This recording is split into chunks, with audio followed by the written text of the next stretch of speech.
ഇന്ന് നമുക്ക് നോമ്പ് തുറക്കുമ്പോൾ കുടിക്കാൻ പറ്റിയ ഒരു വെറൈറ്റി ഡ്രിങ്ക് ഉണ്ടാക്കിയാലോ. മഞ്ഞ പോലുള്ളൊരു ഡ്രിങ്കാണ് കേട്ടോ, ഇത് നല്ല ടേസ്റ്റാണ്.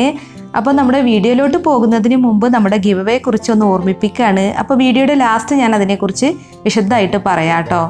അപ്പോൾ ഈ ഡ്രിങ്ക് ഉണ്ടാക്കാൻ വേണ്ടിയിട്ട് ഞാനിപ്പോൾ ഇവിടെ 1 കപ്പ് പാലൊരു പാനിൽ എടുത്ത് വെച്ചിട്ടുണ്ട്. പിന്നെ വേണ്ടത് 2 ടേബിൾ സ്പൂൺ കോൺഫ്ലോർ ആണ്. അപ്പോൾ അതിലോട്ട് നമ്മൾ മാറ്റി വെച്ചിട്ടുള്ള പാലിൽ നിന്ന് കുറച്ച് പാൽ ഇതിലേക്ക് ഒഴിച്ചിട്ട് നല്ല പോലെ ഒന്ന് മിക്സ് ചെയ്തെടുക്കുക. കട്ടയൊന്നും കൂടാതെ വേണം മിക്സ് ചെയ്തെടുക്കാൻ.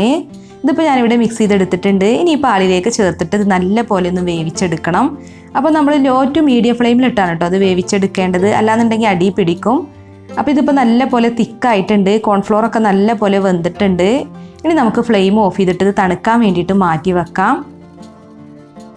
അപ്പോൾ നമ്മുടെ തണുത്ത് വന്നിട്ടുള്ള മിക്സാണ് കേട്ടോ ഇത് നമുക്കിനി ഒരു മിക്സിയുടെ ജാറിലേക്ക് ഇട്ട് കൊടുക്കാം. ഈ ഡ്രിങ്ക് ഉണ്ടാക്കാൻ മൊത്തത്തിൽ നമുക്ക് 1 ലിറ്റർ പാലാണ് കേട്ടോ വേണ്ടത്. അപ്പോൾ അതിൽ നിന്ന് 1 കപ്പ് പാലും കൂടെ നമ്മൾ ഇതിലേക്ക് ചേർക്കുക. പിന്നെ നല്ലൊരു ഫ്ലേവർ കിട്ടാൻ വേണ്ടിയിട്ട് 4 ഏലക്കേൻ്റെ കുരു ചേർക്കുന്നുണ്ട്. ഏലക്കാപ്പൊടി ഉണ്ടെന്നുണ്ടെങ്കിൽ 1 ടീസ്പൂൺ ഏലക്കാപ്പൊടി ചേർത്താലും മതി. ഇനി ഒരു 1/2 കപ്പ് പഞ്ചസാര കൂടി ചേർത്തിട്ട് ഇത് നല്ല പോലെ ഒന്ന് അടിച്ചെടുക്കുക. ഇതിപ്പോൾ ഞാനിവിടെ നല്ല പോലെ അടിച്ചെടുത്തിട്ടുണ്ട്. ഇനി നമുക്ക് ബാക്കിയുള്ള പാലും കൂടെ ചേർത്ത് ഒന്നും കൂടി ഒന്ന് അടിച്ചെടുക്കുക കേട്ടോ. അപ്പോൾ മൊത്തത്തിൽ 1 ലിറ്റർ പാല് ചേർത്തിട്ടാണ് ഞാനിപ്പോൾ ഈ ഡ്രിങ്ക് ഉണ്ടാക്കുന്നത്. അപ്പോൾ ഒന്നും കൂടി ഒന്ന് അടിച്ചെടുക്കാം.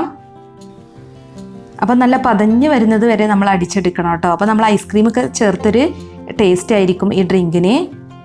അപ്പോൾ നമ്മൾ അടിച്ചെടുത്തിട്ടുള്ള ഡ്രിങ്ക് വലിയൊരു ബൗളിലേക്ക് മാറ്റാം. ഇനിയിപ്പോൾ വലിയൊരു ജഗ്ഗൊക്കെ ഉണ്ടെന്നുണ്ടെങ്കിൽ ജഗ്ഗിലേക്ക് മാറ്റിയാലും മതി. അതിനുശേഷം നമ്മളൊരു പകുതി ആപ്പിൾ ഗ്രേറ്റ് ചെയ്തതാണ് കേട്ടോ അതിലേക്ക് ചേർക്കുന്നത്.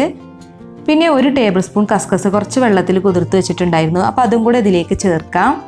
അപ്പോൾ നമ്മൾ കസ്കസും ഗ്രേറ്റ് ചെയ്ത ആപ്പിളൊക്കെ ചേർത്തിട്ടാണ് കേട്ടോ ഈ ഡ്രിങ്ക് സെർവ് ചെയ്യുക. അതുകൊണ്ട് തന്നെ നല്ലൊരു ടേസ്റ്റാണ്. നമ്മളിത് കുടിക്കുമ്പോൾ ഈ ആപ്പിൾ ഗ്രേറ്റ് ചെയ്തത് ഇങ്ങനെ കടിക്കാൻ കിട്ടും. അപ്പോൾ നല്ലൊരു ടേസ്റ്റാണ്.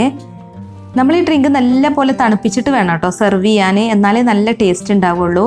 അപ്പോൾ നമുക്കിതൊരു സെർവിങ് ഗ്ലാസ്സിലോട്ട് പകർത്താം. അപ്പോൾ നമ്മൾ ഡ്രിങ്ക് ഉണ്ടാക്കിയിട്ട് വേണമെന്നുണ്ടെങ്കിൽ ഫ്രിഡ്ജിൽ വെച്ചിട്ട് തണുപ്പിച്ചെടുക്കുക, അല്ലാന്നുണ്ടെങ്കിൽ നല്ല പോലെ തണുപ്പിച്ച പാൽ ഉപയോഗിച്ചിട്ട് ഉണ്ടാക്കിയെടുത്താലും മതി. അപ്പോൾ നല്ല ടേസ്റ്റി ആയിട്ടുള്ളൊരു വെറൈറ്റി ഇഫ്താർ ഡ്രിങ്കാണ് കേട്ടോ. നിങ്ങളൊന്ന് ട്രൈ ചെയ്ത് നോക്കിയിട്ട് ഫീഡ്ബാക്ക് അറിയിക്കുക. അപ്പോൾ നമ്മുടെ ഗിവ് അവേൻ്റെ കാര്യം ആരും മറന്നിട്ടില്ലല്ലോ. ഞാനിടുന്ന എല്ലാ വീഡിയോസിലും ഒരു ചെറിയ ക്വസ്റ്റ്യൻ ഉണ്ടാവും. അപ്പോൾ അതിനൊന്ന് കമൻറ്റ് ചെയ്താൽ മതി കേട്ടോ. അപ്പോൾ നമ്മുടെ ചാനലിൽ 3 ലക്ഷം സബ്സ്ക്രൈബേഴ്സ് ആവുന്ന അന്ന് എല്ലാ വീഡിയോസിലും കമൻറ്റ് ഇട്ട ഒരാളെ കമൻറ്റ് പിക്കർ ഉപയോഗിച്ചിട്ട് ഒന്ന് സെലക്ട് ചെയ്യും. ആ ആൾക്കാണ് കേട്ടോ ഓവൻ സമ്മാനമായിട്ട് നൽകുന്നത്. അപ്പോൾ ഇന്നത്തെ ചോദ്യം ഇതാണ് കേട്ടോ. നോമ്പ് തുറക്കുമ്പോൾ നിങ്ങൾക്ക് തരിക്കഞ്ഞി കുടിക്കാനാണോ ഇഷ്ടം, അതോ വെറൈറ്റി ഡ്രിങ്ക്സ് ഒക്കെ കുടിക്കാനാണോ ഇഷ്ടം? അപ്പോൾ അതൊന്ന് മറക്കാതെ തന്നെ എല്ലാവരും ഒന്ന് കമൻറ്റ് ചെയ്യുക. അപ്പോൾ അടിപൊളി മറ്റൊരു റെസിപ്പീസുമായി നമുക്ക് വീണ്ടും കാണാം. താങ്ക്